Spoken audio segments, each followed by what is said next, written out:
नमस्ते। मानो physics point में आपका हार्दिक स्वागत है।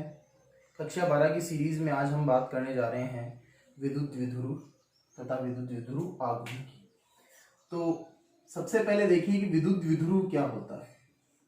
विद्युत द्विध्रुव समान परिमाण तथा विपरीत प्रकृति के अल्प दूरी पर स्थित आवेशों का एक निकाय है। ठीक है, और इस द्विध्रुव का गणितीय रूप में निरूपण या हम कह सकते हैं परिभाषित हम करते हैं द्विध्रुव आघूर्ण के रूप में। ठीक है, तो उदाहरण के लिए अगर हमारे पास कोई एक -q और +q आवेश बिंदु A तथा B पर स्थित हैं जो परस्पर 2a दूरी पर स्थित है। दोनों आवेशों को मिलाने वाली रेखा का मध्य बिंदु O है। इस रेखा के मध्य बिंदु O को हम विद्युत द्विध्रुव का केंद्र कहते हैं। दोनों आवेशों को मिलाने वाली जो रेखा है वो अक्षीय रेखा कहलाती है, जिसे हम अक्ष भी कह देते हैं। अक्षीय रेखा के लंबवत तथा केंद्र से गुजरने वाली रेखा निरक्ष या निरक्षीय रेखा कहलाती है। ठीक है, अब विद्युत द्विध्रुव को हम विद्युत द्विध्रुव आघूर्ण के रूप में परिभाषित करते हैं। तो विद्युत द्विध्रुव आघूर्ण देखिए क्या है।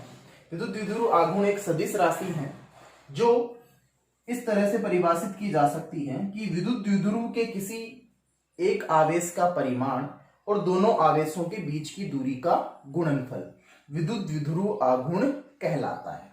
अगर हम एक सदिश 2a जिसकी दिशा -a से -q से +q की ओर है, अगर ये हमारा एक सदिश है तो द्विध्रुव आघूर्ण P सदिश बराबर होगा Q इंटू 2a सदिश। ठीक है, तो ये हो जाएगा आपका विद्युत द्विध्रुव आघूर्ण। ठीक है, इसको हम किस तरह से परिभाषित कर रहे हैं, विद्युत द्विध्रुव के आवेश का परिमाण और दोनों आवेशों के बीच की दूरी। ठीक है, तो P सदिश हमारे पास आ गया, आवेश गुणा दोनों सदिशों के बीच की दूरी, और इस सदिश की दिशा हमने ऋणावेश से धनावेश की ओर ली है। ठीक है, अब विद्युत द्विध्रुव आघूर्ण जो है वो कैसी राशि हो गई है, सदिश राशि है, और इसकी दिशा -q से +q की ओर। सदिश राशि है और सदिश की दिशा -q से +q की ओर। दूसरी बात आती है इकाई की। तो इकाई देखिए, आवेश की इकाई होती है कूलाम और दूरी की इकाई होती है मीटर। तो इकाई इसकी हो जाएगी कूलाम इंटू मीटर। ठीक है, और बात आती है विमा की। तो विमा देखिए, आवेश की विमा है a_t और दूरी की विमा है l1। तो विमा हो जाएगी m0 l1 t1 a। ये बात हो गई विद्युत द्विध्रुव तथा विद्युत द्विध्रुव आघूर्ण की। इससे रिलेटेड केंद्र, अक्षीय रेखा और निरक्षीय रेखा हम बता चुके हैं। अब देखिए, प्रकृति में कुछ ऐसे अणु होते हैं जिनके धनावेश और ऋणावेश के बीच में प्रारंभ से ही, या आप कह सकते हो नेचुरली, उनके बीच में प्राथक्य होता है, कुछ दूरी होती है। तो ऐसे जो अणु हैं वो क्या होते हैं, द्विध्रुव, या आप उनको कह सकते हैं वो नेचुरली द्विध्रुव होते हैं। लेकिन कुछ ऐसे, जैसे इसके एग्जाम्पल अगर हम बात करें द्विध्रुवीय अणु के, तो वो है HCl, H2O, NaCl। ये जो हैं वो विद्युत द्विध्रुव का निर्माण करते हैं। लेकिन इनके विपरीत कुछ ऐसे अणु होते हैं जिनके धनावेश और ऋणावेश के बीच में कोई प्राथक्य नहीं होता है। ठीक है, ऐसे अणु, इनके एग्जाम्पल है हमारे पास N2, O2, ठीक है, CO2। ये जो हैं अध्रुवीय अणु होते हैं। लेकिन जब हम इन्हें किसी बाह्य क्षेत्र में, बाह्य विद्युत क्षेत्र में रखते हैं तो धनावेश पर विद्युत क्षेत्र की दिशा में बल लगता है, ऋणावेश पर विपरीत दिशा में। तो ये थोड़े से क्या हो जाते हैं, विस्थापित। तो इस प्रकार के अणुओं को हम कहते हैं प्रेरित द्विध्रुव। ठीक है, इनके बारे में डिटेल में आप बात करेंगे चैप्टर नंबर 4 में। ठीक है, अब इसके बाद बात आती है कि विद्युत द्विध्रुव के कारण विद्युत क्षेत्र। विद्युत द्विध्रुव में देखिए, दो आवेशों का एक निकाय है, तो हम पहले ही देख चुके हैं कि एक से अधिक आवेश के कारण विद्युत क्षेत्र की तीव्रता का परिकलन हम अध्यारोपण के सिद्धांत से करते हैं। तो यहाँ पे भी हम दो स्थितियों में विद्युत क्षेत्र की तीव्रता का परिकलन करेंगे, एक तो निरक्षीय स्थिति और एक अक्षीय स्थिति में, और अध्यारोपण के सिद्धांत का पालन करते हुए। तो अब हम बात करने जा रहे हैं विद्युत द्विध्रुव के कारण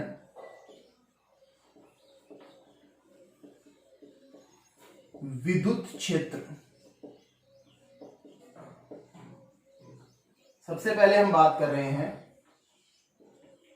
अक्षीय स्थिति में, ठीक है, अक्षीय स्थिति पर। देखिए हमारे पास एक द्विध्रुव है जिसके बिंदु A पर -q आवेश स्थित है, और ये दिशा है द्विध्रुव आघूर्ण P सदिश की। बिंदु B पर +q आवेश स्थित है, और इनका केंद्र है बिंदु O पर। इस द्विध्रुव के केंद्र O से स्मॉल r दूरी पर एक बिंदु स्थित है P, और इस बिंदु P पर हमें इस द्विध्रुव के कारण विद्युत क्षेत्र की तीव्रता का परिकलन करना है। देखिए केंद्र O से धनावेश की दूरी है a, और ऋणावेश की दूरी भी है a, ठीक है। तो ऋणावेश -q के कारण बिंदु P पर विद्युत क्षेत्र की तीव्रता का जब हम परिकलन करेंगे तो दूरी कितनी हो जाएगी, r+a, और धनावेश के कारण r-a। तो एक एक करके हम पहले इन दोनों +q के कारण P पर, -q के कारण P पर, और फिर दोनों का सदिश योग कर देंगे। तो सबसे पहले +q आवेश के कारण P पर विद्युत क्षेत्र, ठीक है, इसको हम E1 सदिश के रूप में प्रदर्शित कर रहे हैं। तो देखिए दूरी, सबसे पहले हम अध्यारोपण के, सबसे पहले हम जानते हैं कि KQ/r² या 1/4πε0 Q/r² परिमाण होता है, और दिशा के लिए हम कोई एकांक सदिश प्रयुक्त कर देंगे। तो 1/4πε0 Q/ दूरी कितनी है, r-a होल स्क्वायर, ये हो गया परिमाण। और अब हम जानते हैं कि धनावेश के कारण विद्युत क्षेत्र की तीव्रता बाहर की ओर होती है, यानी जो P सदिश है उसी की दिशा में क्या होगा, विद्युत क्षेत्र होगा। तो हम इसको किस तरह से प्रदर्शित कर सकते हैं, P कैप। क्लियर। अब बात आती है कि -q आवेश के कारण, -q आवेश के कारण P पर विद्युत क्षेत्र, ठीक है। तो इसको हम लिख रहे हैं E2 सदिश से, और 1/4πε0 Q/ दूरी कितनी होगी, r+a²। ये हो गया आपके पास परिमाण। और दिशा ऋणावेश के कारण किधर होती है, अंदर की ओर, यानी जो द्विध्रुव आघूर्ण सदिश P है उसके विपरीत दिशा में, इसलिए -p के, ठीक है। तो ये +q और -q दोनों के कारण हमारे पास क्या आ चुकी है, विद्युत क्षेत्र के दिशा सहित मान आ चुके हैं।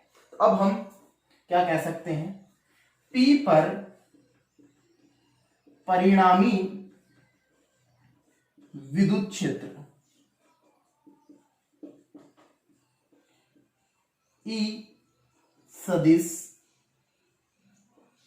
बराबर E1 सदिश प्लस E2 सदिश, ठीक है। तो E सदिश बराबर 1/4πε0 Q/r-a² P कैप, दोनों में P कैप कॉमन है, यहां पे माइनस है तो -1/4πε0 Q/r+a² और पी कैप इनकी दिशा। अब इनमें से आपके पास कॉमन आ जाएगा Q upon 4 pi epsilon not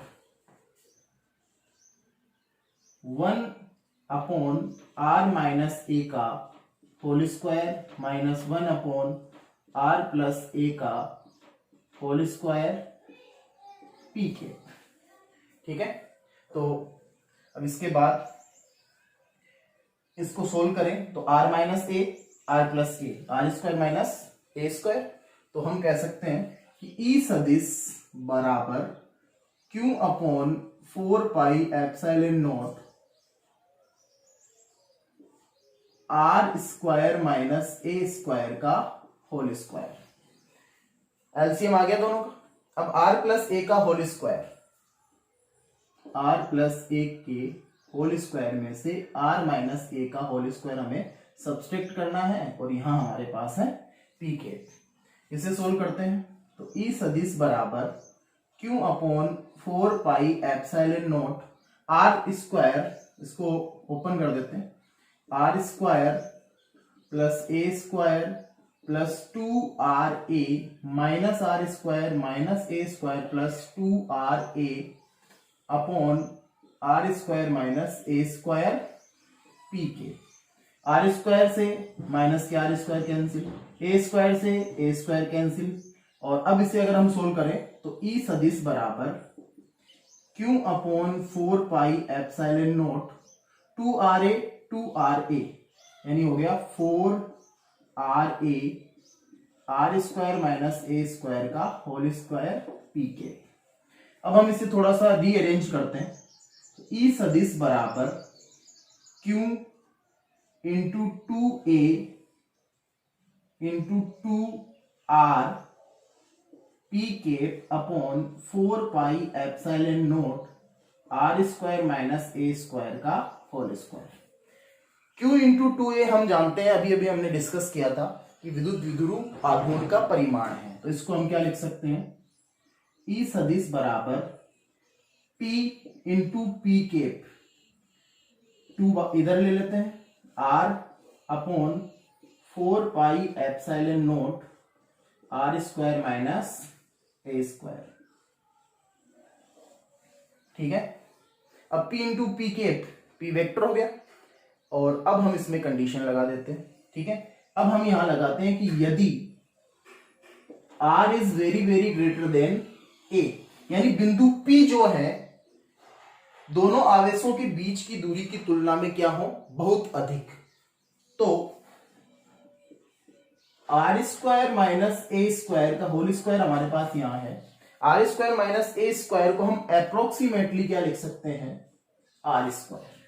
ठीक है, तो उस स्थिति में हमारे पास क्या आ जाएगा, ई सदिश बराबर 2 पी सदिश आर बट्टा 4 पाई एप्सिलॉन नॉट आर की पावर 4 आर क्यूब।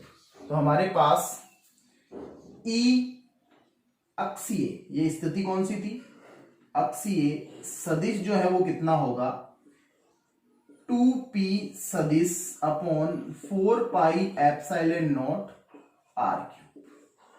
तो यहां से हम देख सकते हैं कि विद्युत द्विध्रुव के कारण उसकी अक्षीय स्थिति पर विद्युत क्षेत्र की तीव्रता विद्युत द्विध्रुव आघूर्ण के समानुपाती और विद्युत द्विध्रुव के केंद्र से उस बिंदु की दूरी के घन के व्युत्क्रमानुपाती होता है। तो इसका मतलब हमने आवेश के कारण देखा था कि विद्युत क्षेत्र की तीव्रता जो है वो उस बिंदु से आवेश की दूरी के वर्ग के व्युत्क्रमानुपाती होती है, जबकि यहां क्या है, द्विध्रुव के केंद्र से उस बिंदु की दूरी के घन के व्युत्क्रमानुपाती है। अतः हम क्या कह सकते हैं कि एक एकल आवेश की तुलना में द्विध्रुव के कारण विद्युत क्षेत्र की तीव्रता दूरी के साथ तीव्रता से घटती है। क्लियर है, तो ये बात हो गई विद्युत द्विध्रुव के कारण उसकी अक्षीय स्थिति में विद्युत क्षेत्र की। क्लियर है, सदिश रूप में हमने इसको व्यक्त कर दिया है।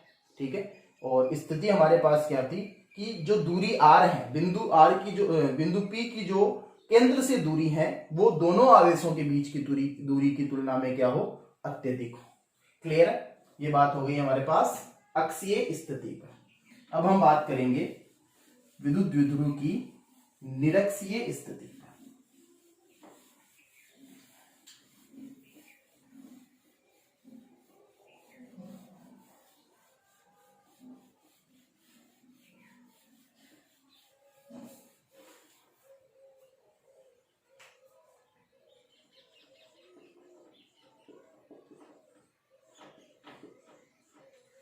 देखिए वही हमारे पास बिंदु ए पर -q और बिंदु बी पर +q आवेश स्थित है। केंद्र बिंदु O है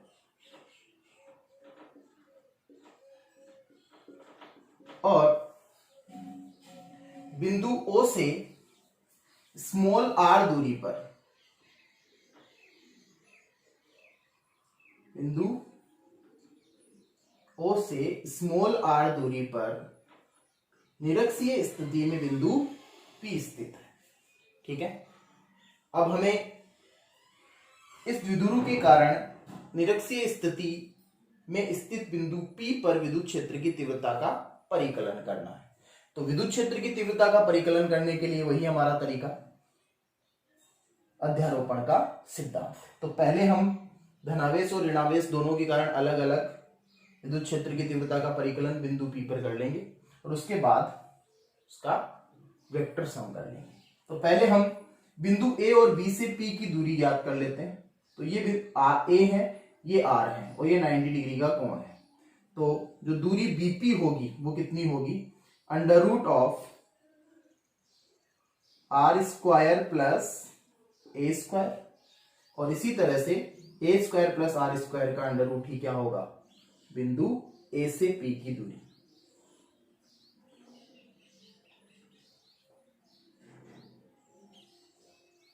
r² प्लस a²।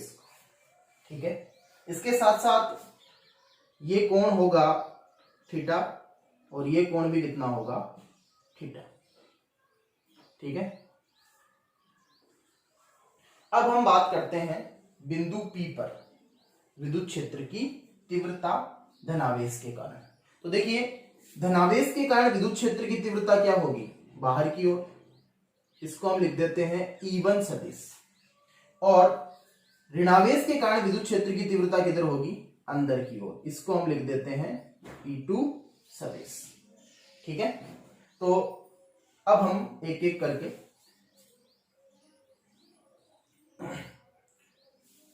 +q आवेश के कारण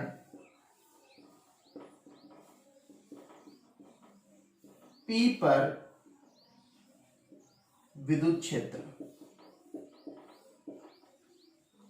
E1 सदिश बराबर,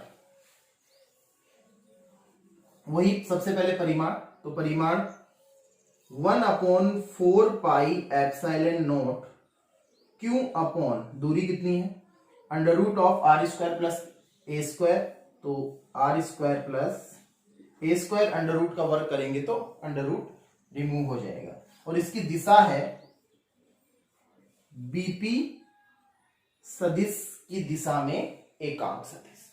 क्लियर। फिर बात आती है -q आवेश के कारण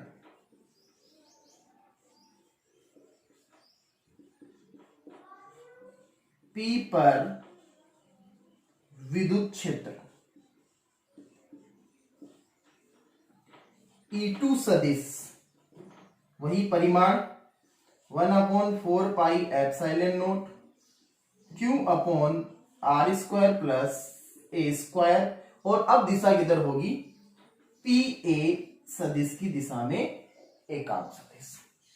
E1 और E2 सदिश के परिमाण आप देख सकते हैं समान है, परंतु दिशाएं दोनों की क्या है, विपरीत है, या आप कह सकते हो भिन्न भिन्न है। तो बिंदु P पर परिणामी विद्युत क्षेत्र की तीव्रता ज्ञात करने के लिए हम E1 और E2 सदिश के क्या लेंगे, क्षैतिज और ऊर्ध्वाधर घटक।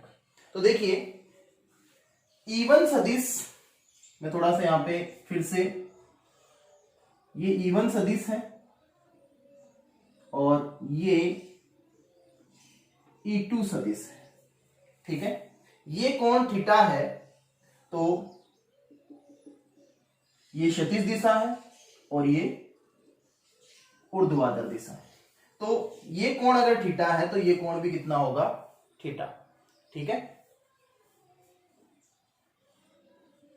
और इसी तरह से ये कोण अगर थीटा है तो ये कोण यहां जो बन रहा है वो क्या होगा, थीटा। क्यों? क्योंकि दोनों एकांतर कोण है। ठीक है, अब इनके अगर हम क्षैतिज और ऊर्ध्वाधर घटक लें तो हम देखते हैं कि इधर आएगा E1 साइन थीटा और इधर आएगा E2 साइन थीटा।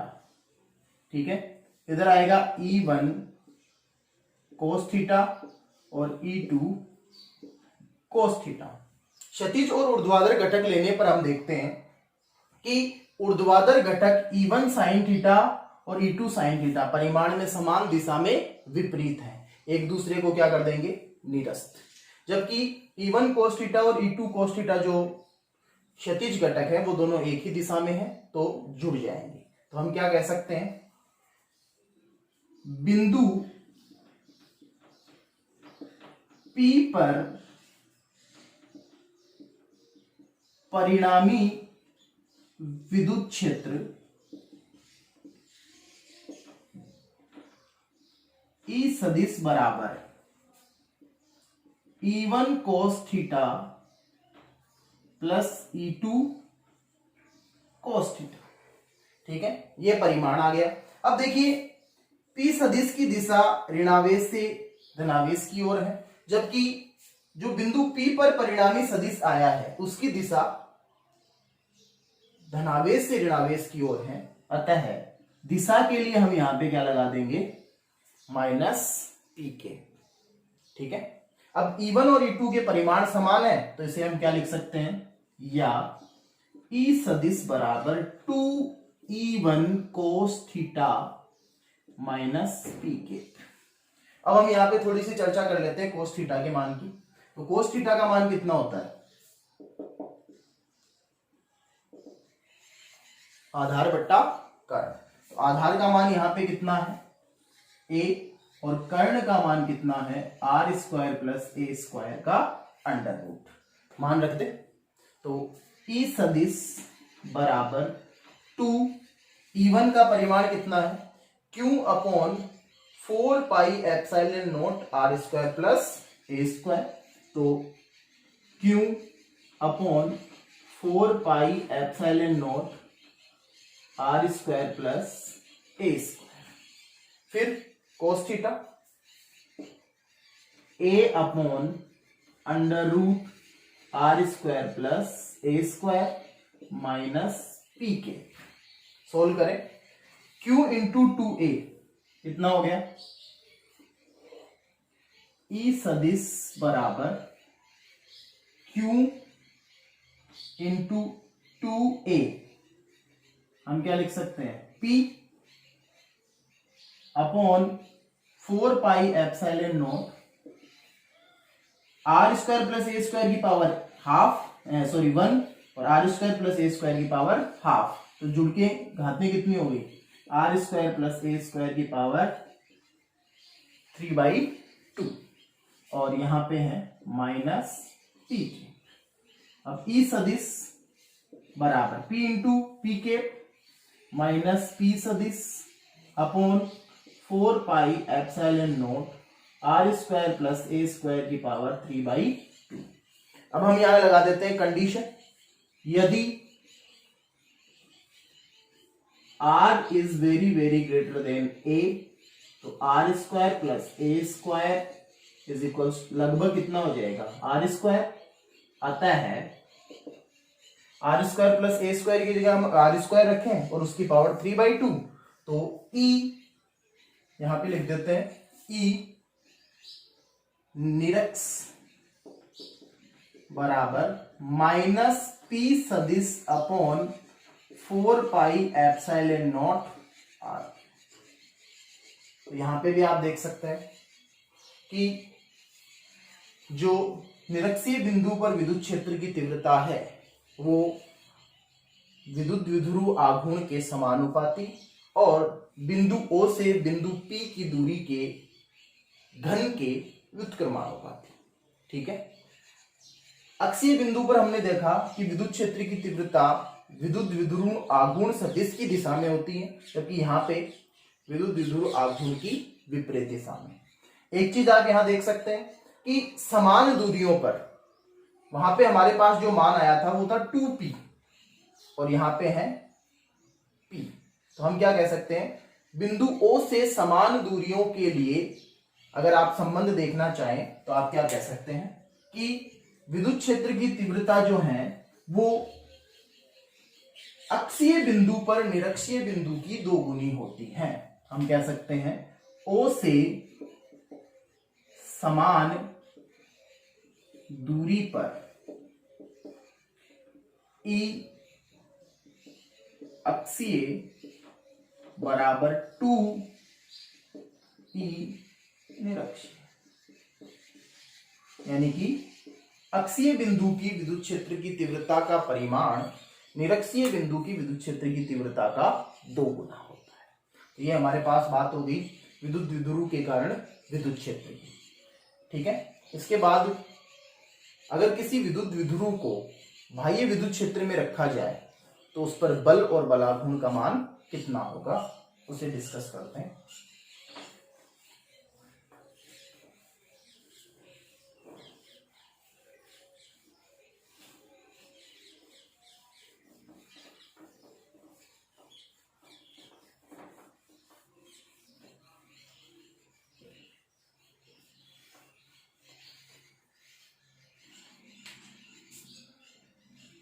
बाह्य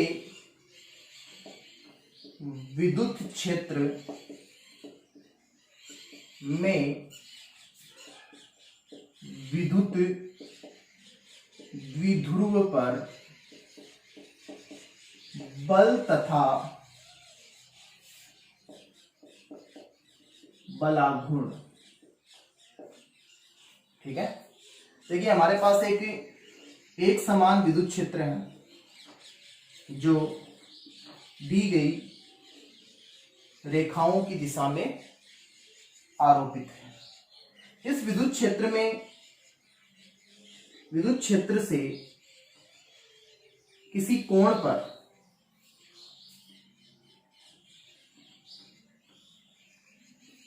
एक विद्युत द्विध्रुव स्थित है। ठीक है।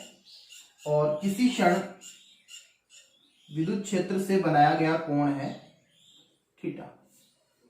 ठीक है। ये P सदिश है और ये E सदिश है। P और E के मध्य का कोण है थीटा।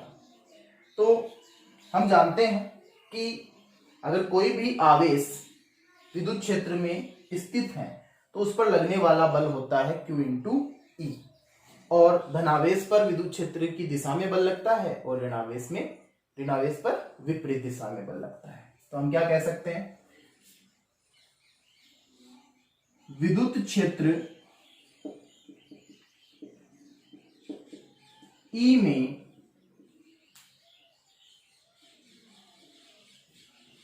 प्लस Q पर बल F1 बराबर कितना होगा QE। विद्युत क्षेत्र की दिशा में बल जो बल है उसे हम पॉजिटिव बल से प्रदर्शित कर रहे हैं और जो विपरीत दिशा में होगा उसे हम नेगेटिव से, तथा माइनस Q पर बल F2 बराबर माइनस Q। ठीक है। दोनों बल परिमाण में समान और दिशा में विपरीत है, तो हम क्या कह सकते हैं, द्विध्रुव पर नेट बल बराबर कितना हो जाएगा F1 प्लस F2। तो QE माइनस QE बराबर कितना हो गया 0। तो हम क्या कह सकते हैं, किसी द्विध्रुव को एक समान विद्युत क्षेत्र में रखने पर उस पर लगने वाला परिणामी बल 0 होता है। ठीक है। अब F1 इस दिशा में था और F2 इस दिशा में है। दोनों परिमाण में समान हैं, दिशा में विपरीत हैं, लेकिन दोनों की क्रिया रेखा समपाती नहीं है। अतः ये दोनों बल एक बलयुग्म का निर्माण करेंगे। ठीक है, परिणामी बल होने के कारण विद्युत द्विध्रुव जो है वो स्थानांतरण साम्यावस्था में रहेगा, यानी वो स्थानांतरण गति नहीं करेगा। परंतु बलयुग्म का निर्माण हो रहा है, और बलयुग्म का निर्माण हो रहा है तो बलयुग्म जो है वो इस द्विध्रुव पर किसका आरोपण करेगा? बलाघूर्ण का। ठीक है, तो बलाघूर्ण ज्ञात करते हैं। बलाघूर्ण के लिए हम जानते हैं कि अगर कोई एक बलयुग्म लग रहा है तो बलाघूर्ण का मान, बल समान परिमाण के अगर बल है तो बल गुणा दोनों बलों की क्रिया रेखाओं के बीच की लंबवत दूरी। तो हम कह सकते हैं बलाघूर्ण बराबर बल गुणा लंबवत दूरी। देखिए दोनों की क्रिया रेखाएं यहां पे है, ये दूरी 2a है। ठीक है, ये दूरी दोनों के बीच की 2a होती है, हम जानते हैं। ये कोण थीटा है और लंबवत दूरी, ये लंबवत दूरी हमें चाहिए। ये कोण थीटा है तो ये दूरी कितनी होगी? 2a sin theta. तो टॉ बराबर QE बल है और 2a sin थीटा बल आघूर्ण है, सॉरी लंबवत दूरी। तो टॉ बराबर Q into 2a E sin theta. Q into 2a क्या होता है? द्विध्रुव आघूर्ण, तो PE sin थीटा आपके पास आ गया बल आघूर्ण का मान। और सदिश रूप में हम इसे लिख सकते हैं टॉ सदिश बराबर P सदिश क्रॉस E सदिश। क्लियर है? अब विशेष स्थितियों की अगर हम बात करें तो अगर थीटा का मान 0 है, यानी द्विध्रुव बल आघूर्ण द्विध्रुव विद्युत क्षेत्र के संरेखीय हैं, यानी कोई कोण नहीं बना रहा है, तो टॉ का मान कितना होगा? 0। ठीक है, तो थीटा टॉ 0 पर 0। ठीक है, 180 डिग्री पर भी कितना होगा? 0, और 90 डिग्री पर होगा मैक्सिमम कितना? क्लियर है? तो ये बात हो गई विद्युत द्विध्रुव आघूर्ण, विद्युत द्विध्रुव के कारण विद्युत क्षेत्र और एक समान विद्युत क्षेत्र में विद्युत द्विध्रुव पर बल तथा बलाघूर्ण। इसी के साथ हमारा जो कक्षा 12 का पहला चैप्टर है वो उसका थ्योरेटिकल पोर्शन कंप्लीट होता है। अब हम बात करेंगे एग्जाम्पल्स की और फिर उसके बाद न्यूमेरिकल क्वेश्चंस की। धन्यवाद।